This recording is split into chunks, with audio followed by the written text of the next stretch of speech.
तो वो आता, सम्मान करना चाहिए। कहीं कारण हम इतने बड़े नहीं है कि कोई दरवाजे पर लगा रहेगा, आ गया है तो कुछ हमें श्रेष्ठ समझा है तब आया है।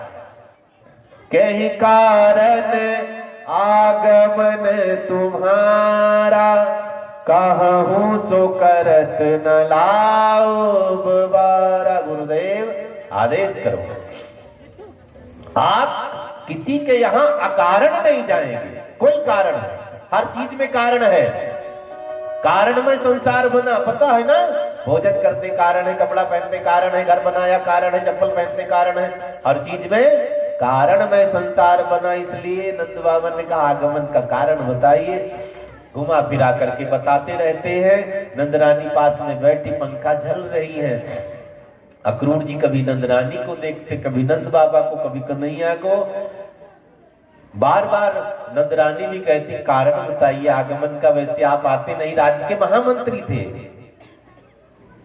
अक्रूर जी ने कहा कंस ने निमंत्रण भेजा है, धनुष यज्ञ कर रहा है। इतना सुनते ही हाथ से पंखा छूट कर गिर गया। यशोदा मैया के उठकर चल पड़ती हैं। कृष्ण बलराम को बुलाया है। रोती भागती अपने कक्ष में गई है, विलाप करने लगी यशोदा मैया। नंद बाबा ने कहा आपको तो पता है कंस कितना पापी है। देवकी के 6 पुत्रों को पटक पटक करके मार डाला। महाराज बच्चों का तो दुश्मन है, हम चलेंगे, मैं बलदाऊ और कृष्ण को नहीं लेकर जाऊंगा। भगवान ने बहुत समझाया, समास विधि से विवाह का भी आनंद लेना है। भगवान ने बहुत समझाया। नंद बाबा ने कहा मैं नहीं कुछ कह सकता, अपनी मैया से आदेश लो। भगवान मैया के पास गए, मैया फफक करके रो पड़ती हैं। भगवान को हृदय से लगा लिया, माथा चूमने लगी। कन्हैया मैं जानती हूँ तू मेरा नहीं है, मुझे छोड़कर चला जाएगा, तू तो देवकी का। भगवान ने मुंह पर हाथ लगा दिया, रोने लगे मेरे गोविंद। मैया जन्म भले देवकी मैया ने दिया है, पालन पोषण तो तूने किया, पैदा तो कोई कर सकता है। मैं अनाथ था, अनाथ को जो पाल पोस करके बड़ा कर दे वही यशोदा होती है। भगवान ने कहा मैया ये ना कहना मैं यशोदा नंदन ही रहूंगा जिंदगी भर। भगवान से मैया यशोदा ने कहा फिर भी मुझे क्षमा कर देना। तुमने मिट्टी खाई, मैंने तुम्हारा कान मरोड़ा। तुमने माखन खाया, मैंने उखल से बांध दिया। तुमने माखन की मटकी तोड़ी, मैंने तुम्हें कितनी कितनी सजाएं दी, मुझे क्षमा कर देना, सब भूल जाना। भगवान रोते रोते कहते मैया मैं भी तरसता रहता हूँ। जब तेरे चरणों में पहुंचा तब मुझे पता चला मेरे से भी बड़ा कोई है। मेरी माँ बहुत बड़ी होती है। भगवान ने मैया से कहा आपको तो सब पता है, मुझे लीलाएं बहुत करनी है। मैया यशोदा ने आदेशित किया है, गोपियां आ जाती हैं।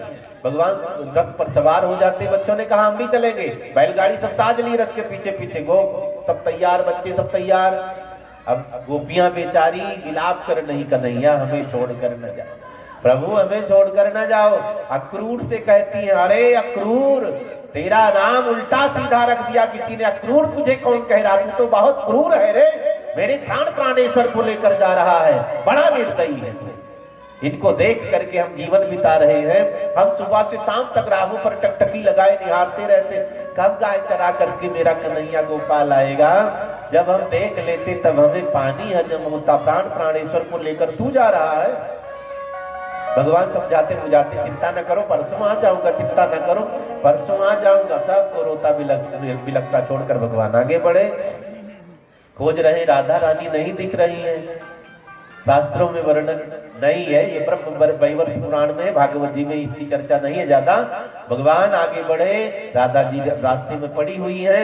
भगवान दौड़ पड़ते, राधा जी को उठाया, हृदय से लगाया। राधा जी से कहने लगे तुम ही रोगी तो इनको कौन संभालेगा, तुम्हें इनकी जिम्मेदारी दे रहा हूँ। राधा जी रोने लगी, कहती है मैं खुद प्राण छोड़ने की तैयारी में, इनकी रक्षा कैसे करूंगी। भगवान ने कहा मेरे नाते तुम इनकी देखभाल करो। राधा रानी ने कहा आपका वचन टूट जाएगा, आप उधर गए मैं इधर प्राण छोड़ दूंगी। आपका वचन न टूटे, कोई सहारा दे दो, रखूंगी किसी तरह से प्राण को। भगवान ने बंसी उठाई, राधा जी को दे दी। आज के बाद बंसी नहीं बजेगी, अब तो चक्र चलेगा, बंसी का काम यहीं तक है। जैसे भरत जी से भगवान ने कहा मेरी अयोध्या की देखभाल 14 साल कर दो, तुम अपनी ना मानो भरत जी ने कहा 14 मिनट अब जीवित नहीं रहूंगा, 14 सेकंड आपसे अलग रहकर जीवित नहीं रहूंगा, आपकी अयोध्या कैसे 14 साल संभालूंगा। भगवान ने कहा मेरा वचन पिता का वचन ना तोड़ो, पाप लगेगा पिता को। भरत जी ने कहा 14 साल जीवित कैसे रहूंगा, कोई सहारा तो दे दो। भगवान ने खड़ाऊ उतार करके दी, प्रभु करी कृपा पावरे दीने, सादर भरत शीस धरि लीन। खड़ाऊ दी भरत जी को। भरत जी ने सिंहासन पर रख दिया। ऐसे राधा रानी को भगवान ने मुरली दे दी, अब नहीं बजेगी, अब तो चक्र चलाऊंगा बस। आगे बढ़े, मथुरा में प्रवेश किया। मथुरा परिभ्रमण करने के लिए निकले हैं। वस्त्र नहीं था, जब यमुना के किनारे गए, धोबी मामा 2 पैक लगाए कपड़ा धो रहे थे। ये कंस का धोबी था। बच्चों ने कहा कि नहीं, मथुरा घूम तो रहे लेकिन कपड़ा अच्छा नहीं है। पहले शहर के लोग अच्छे दिखते थे, गांव वाले थोड़ा भाई, अब गांव वाले ज्यादा मेंटेन हो गए, शहर वाले हल्के पड़ गए। अब 10-15 साल पुराने कॉलोनी में बैठे, रास्ता हुआ ही नहीं करता था कॉलोनी, इतने गड्ढे। जब गांव से रिश्तेदार आते थे कहते थे कहाँ मरे जा रहे हैं, वही चलो।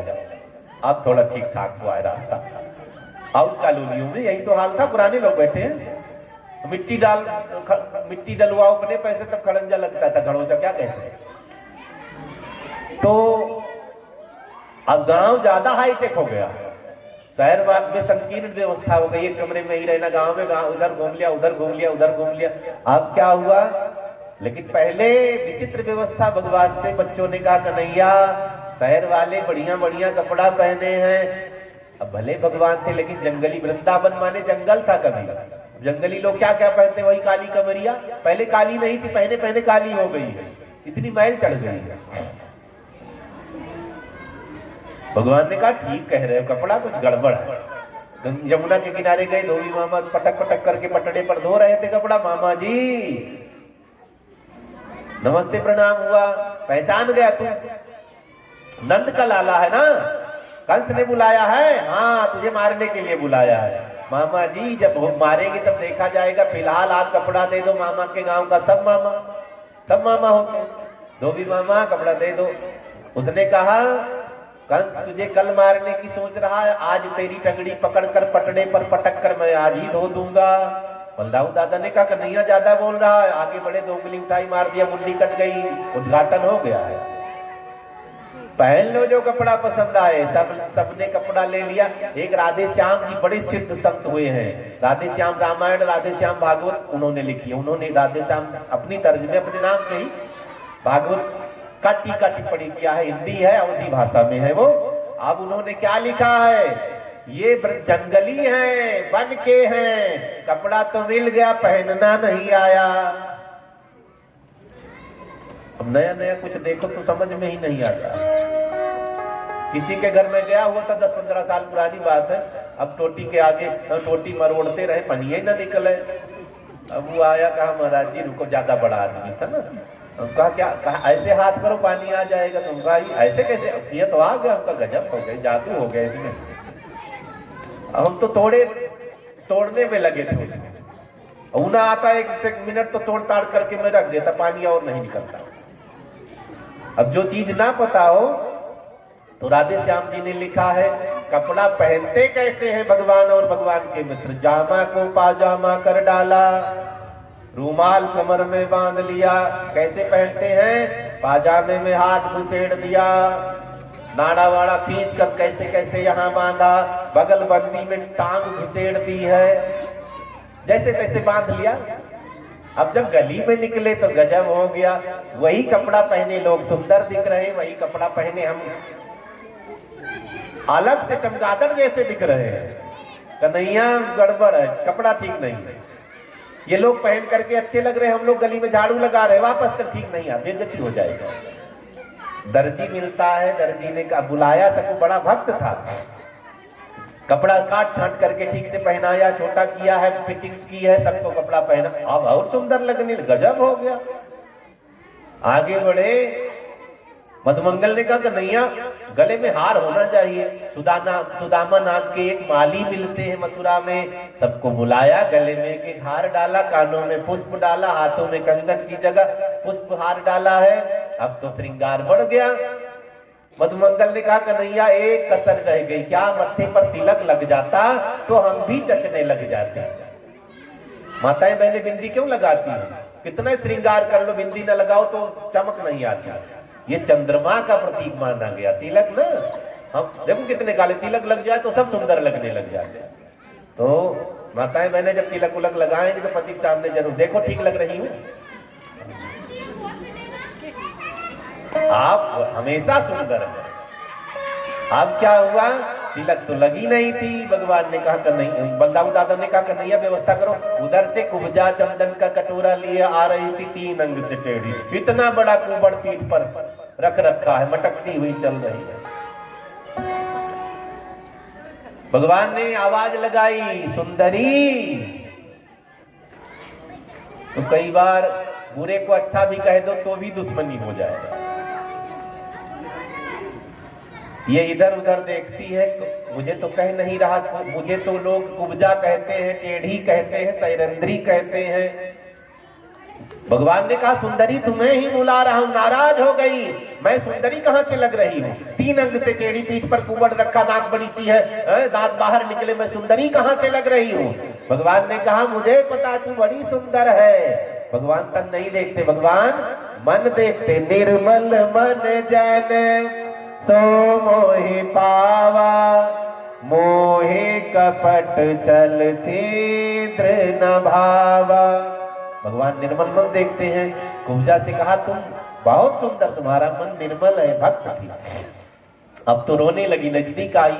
आप कौन है? भगवान ने कहा मैं वृंदावन से, आप कृष्ण हैं? हाँ।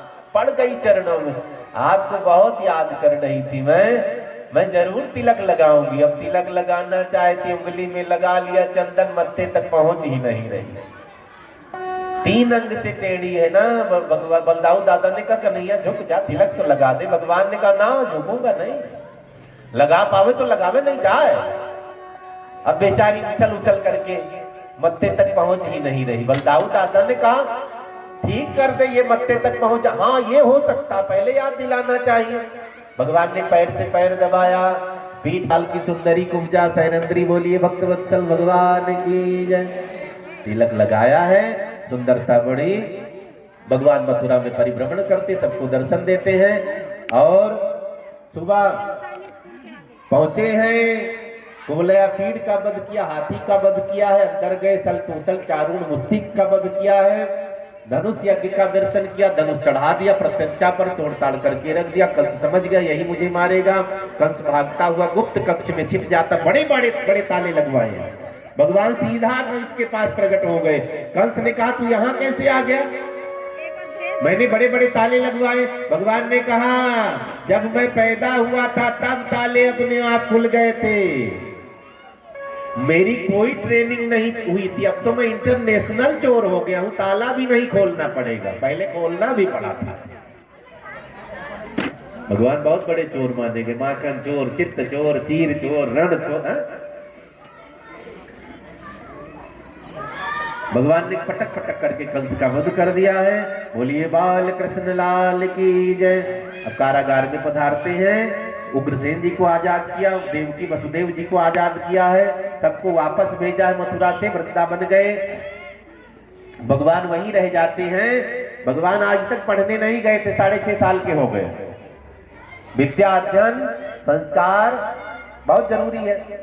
आजकल 2.5 साल के बच्चे हुए मम्मियां स्कूल में पटक आती हैं, खुद तो देख नहीं पा रही, स्कूल में क्या देखेगी? आया बताओ, वो भी मारती 2-4 थप्पड़।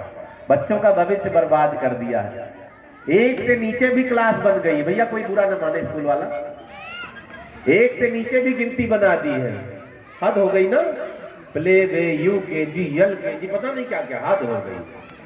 हम लोग तो 5वीं के बाद ABCD रटे, अनपढ़ रह गए ना, खूब पढ़े। 3-4 साल तक खा लिया मैंने अनार, फारे, एप्पल रटा। 1 साल में नहीं रट पाएंगे 26 अक्षर, पहली में ही रट लेंगे। चिंता ना करो, बच्चों का बचपन ना बर्बाद करो। जब वो बोलने लायक हो तो घर में पढ़ाना शुरू कर दो। जो वो कर रहे हैं आप भी कर सकते हो, लेकिन अब डिग्री नहीं, जब स्टेप बाय स्टेप डिग्री ना हो तो ये फेल कर देंगे, इसलिए मजबूरी भी होती जा रही। बोलिए शंकर भगवान की जय। भगवान गुरुकुल में पधारते हैं, सांदीपनी मुनि के आश्रम में पधारे, वही सुदामा जी से भेंट हुई। कम समय में भगवान विद्वान हुए, शस्त्र विद्या, शास्त्र विद्या, संगीत विद्या सब प्राप्त करते हैं। गुरुदेव ने कहा आप विद्वान हो गए, आप जाइए। भगवान ने कहा दक्षिणा। गुरु जी ने कहा माता से पूछ लो। माता रो रही थी। भगवान से कहा, कहने लगी आप जाओगे तो मुझे बालक की याद आएगी। बालक सागर में डूब गया। भगवान स्वर्ग से गुरुपुत्र को लिवा करके आते हैं और गुरु माता को दिया है। वापस आए मथुरा में, मैया देवकी परम प्रसन्न है। मैया देवकी ने कहा आज कन्हैया मैं भोजन बनाऊंगी। अब तक मैया देवकी ने कन्हैया को दूध नहीं पिलाया, कुछ खिलाया नहीं। मैया देवकी भोजन तैयार करती हैं, भगवान के लिए भोजन तैयार है। भगवान से कहती आ जाओ बैठे भगवान। भोजन की थाल आती है। भगवान ने जब भोजन देखा तो फूट फूट करके रोने लगे। कन्हैया उठ गए भोजन छोड़ करके, कोने में खड़े हिचकी भर भर करके। मैया देवकी भी रोने लगी। उद्धव जी से कहती उद्धव देख क्या हुआ, भोजन नहीं अच्छा लगा क्या? उद्धव पूछते हैं, भगवान ने कहा उद्धव मैया से कह दो मुझे माखन न दिया करे, मुझे मिश्री न दिया करे। मैया यशोदा की याद आ जाती, उन गोपियों की याद आ जाती है। आज मैंने देवकी मैया को रुला दिया है, मुझे पाप लगेगा, लेकिन जब माखन देखता हूं तो रहा नहीं जाता। उद्धव ने कहा तो कितना दूर वृंदावन जाकर मिलाओ। उद्धव मैं नहीं जा सकता हूँ, तुम चले जाओ। उद्धव ने कहा मैं ज्ञानी उनको कैसे समझाऊंगा गाय चराने वालों को। उद्धव बृहस्पति भगवान के शिष्य हैं। कई बार ज्ञान का घमंड हो जाता ना, ये मेरी भाषा क्या समझेंगे कई लोग सोचते हैं। लेकिन आपके बीच में एक से एक विद्वान बैठे हैं, हम हल्के पड़ जाएंगे, आप खाली बड़े हैं। जो सुनता है वो बहुत बड़ा होता है। आप हमें प्रणाम कर रहे हैं इसका मतलब मैं बड़ा नहीं हूं, आप बड़े हैं, मुझे प्रणाम कर रहे हैं। आपने मेरे अंदर कुछ अच्छा देखा तब प्रणाम किया ना, इसका मतलब आपकी दृष्टि बहुत दिव्य है। तो श्रोता बहुत बड़े होते। बोलिए शंकर भगवान की जय। उद्धव जी को भेजा है भगवान ने। उद्धव जी वहां पहुंच करके पानी पानी हो गए। गोपियों ने उद्धव को ऐसा चैलेंज किया। उद्धव कहते हैं अपने मन को मनमोहन से हटाओ, निर्गुण ब्रह्म में लगाओ। गोपियों ने कहा मन एक है, मनमोहन लेकर चला गया उद्धव, दूसरा मन कहां से लाए, तेरे भगवान को याद करें।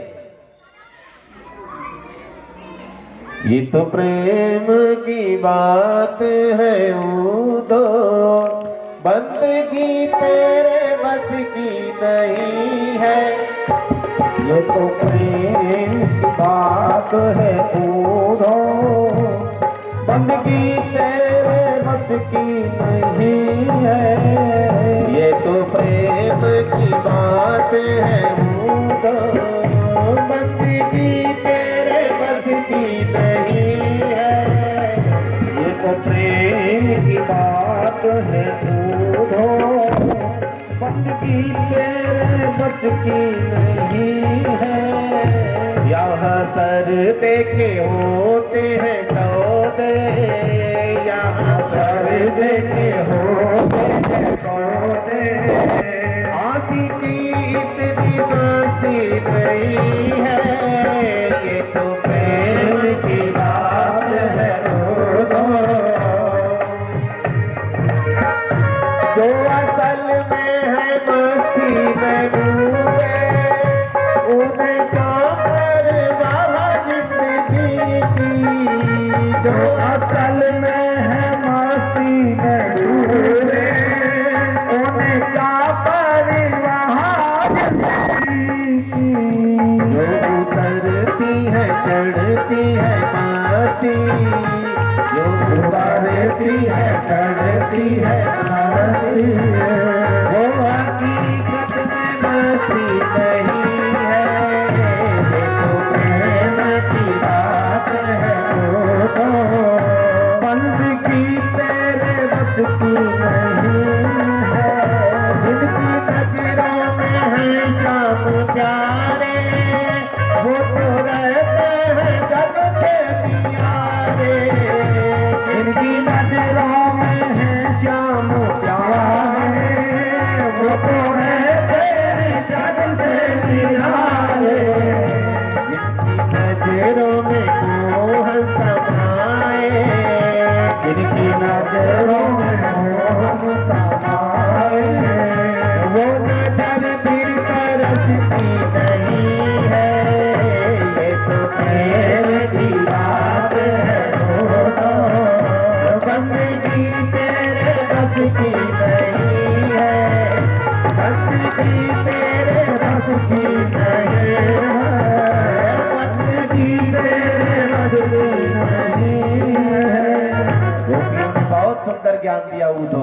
ज्ञान बजाए डुग डुगी प्रेम बजायो ढोल। कबीर पानी पानी हो गए। कबीरा कबीरा क्या कहे जा जमुना के तीर। इक इक गोपिन प्रेम में बह गए लाख कबीर। उद्धव जी आते भगवान को सब बताया है। भगवान ने कहा हम इनसे अलग थोड़ी न रह पाएंगे, बड़ी कथाएं हैं, बीच में हम आप समास विधि से विषय सूची भी स्पर्श करते आगे बढ़ेंगे। भागवत जी की कथा सुनने के लिए एक जन्म कम पड़ जाता है। हम 7-8 दिन में, फिर भी हम एक दिन बढ़ा ही देते, 7 दिन की विधा व्यवस्था होती, हम 8 दिन कथा सुना रहे हैं, फिर भी कसर रह जाती जल्दी जल्दी में। गाड़ी बहुत फास्ट चलती, कुछ लोग घर से भी देर में चलते हैं। अब कहूंगा तो बुरा मानेंगे, कई लोग देखते रहते प्रसाद बंटने टाइम हो गया चलो। उनको नहीं कह रहे हैं, उधर जो बच्चे खेल रहे हैं उनको कह रहे हैं। बोली शंकर भगवान की जय। तो मैं मजाक में कह रहा हूं, सीरियस नहीं लेना है। क्या हुआ? कहते हैं कंस की पत्नियां पहुंच जाती हैं माई की अस्थि प्राप्ति। जरासंध की बेटियां हैं। जरासंध ने मथुरा पर आक्रमण शुरू कर दिया है। एक बार आक्रमण किया, 2 बार आक्रमण किया, 3 बार भगवान राक्षसों को मारते, जरासंध को छोड़ देते, राक्षसों को मारते, जरासंध को छोड़ देते हैं। बलदाऊ दादा ने कहा कन्हैया मजाक कर रहा क्या? भगवान ने कहा बलदाऊ दादा ये दुश्मन नहीं, अपना एजेंट है। हम राक्षसों को कहां गली गली खोजेंगे, इसको छोड़ दो। फिर टीम बनाता है, इकट्ठे हम लोग स्वाहा कर देते हैं। फिर इसको छोड़ दो, फिर टीम बनाएगा, फिर लाएगा, स्वाहा कर दूंगा। 17 बार आक्रमण किया है।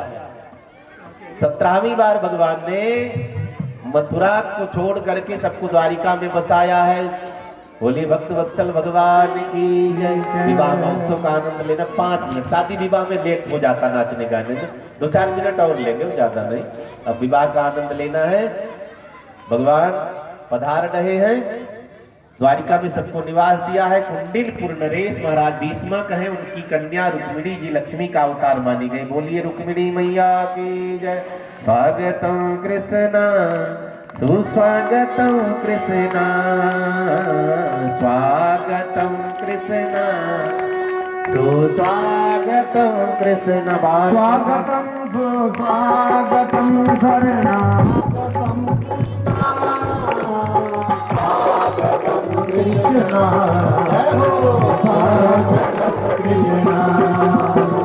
स्वागतम कृष्णा,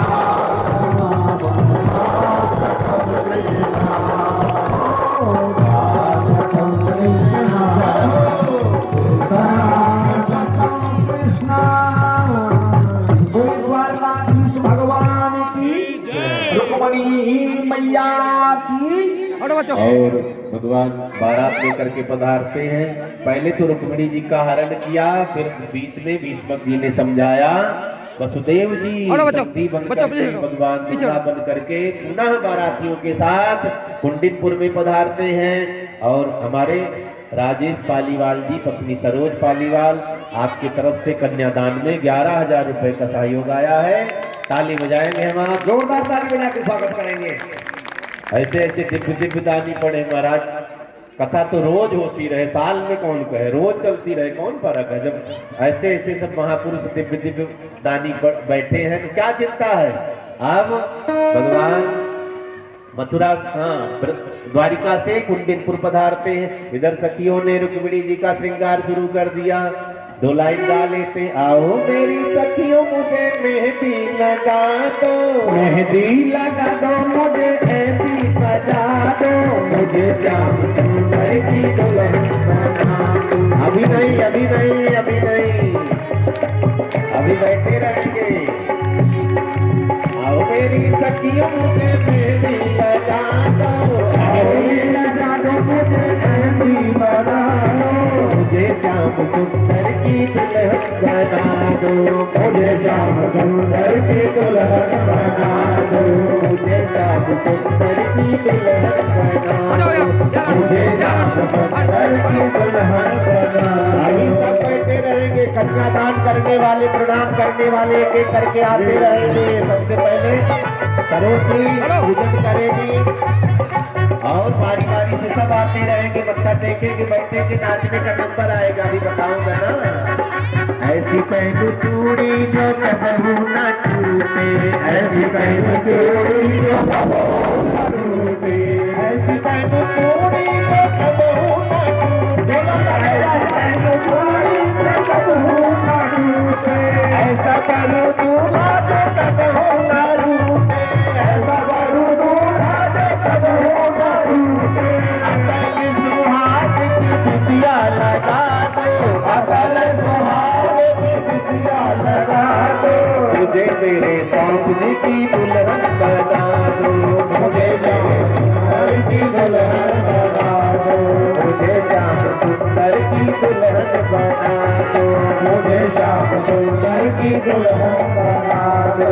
सत्संग में मेरी बात चलाई, सत्संग में मेरी बात चलाई, बाकी भक्ति कैसे हुई, सत्संग में बात चली, सदगुरु ने सगाई करवा दी, सत्संग में मेरी बात चलाई, सत्संग में मेरी बात चलाई, सत्संग में मेरी बात चलाई, सत्संग में मेरी बात चलाई, सदगुरु ने की मेरी सगाई, सदगुरु ने मेरी की सगाई। उनको बुलाते हथेली तो करा दो, उनको बुलाते हथेली तो करा दो, मुझे श्याम सुंदर की दुल्हन बना दो, मुझे श्याम सुंदर की दुल्हन बना दो। आओ मेरी सखियों मुझे मेहंदी लगा दो, आओ मेरी सखियों मुझे मेहंदी लगा दो। 2 मिनट का टाइम है, आते रहे, जल्दी जल्दी प्रणाम करते रहे, फिर नाचना भी पड़ेगा ना। बारी बारी से कन्यादान आपका आ गया, मंच पर प्रणाम कर